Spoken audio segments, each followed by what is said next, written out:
There is a difference between strategic options and strategic themes that is important to understand.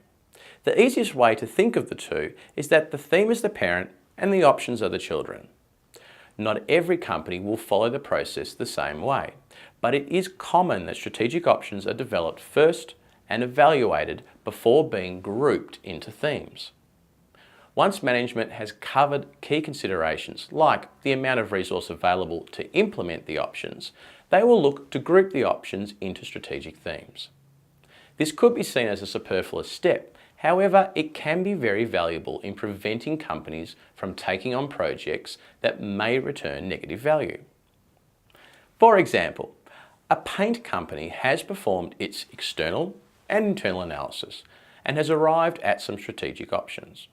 These include acquiring a company that provides complementary products such as adhesives, fillers and painting equipment with a retail presence, utilising their manufacturing lines to manufacture product on behalf of other customers, expanding their distribution from Australia into Southeast Asia, and forming a strategic alliance with an Indonesian timber supplier to cross-promote their products into each other's geographic markets. What are the strategic themes here? How do we group these options? One theme could be growing our customer base through product diversification. Another could be growing our presence through entering new geographic markets. Perhaps there is a third of increasing utilisation of our resources.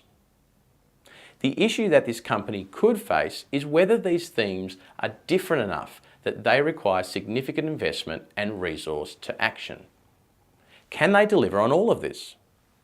Taking their paint products into Southeast Asian countries is quite different to building a contract manufacturing business in Australia.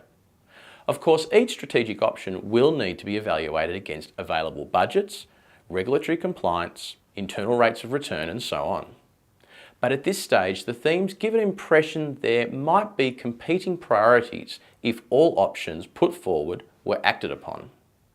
For example, if one option is to acquire a company and another is to form an alliance, then our modes of entry require different levels of focus on aspects like managerial complexity, control of market, political risk, and upfront investment.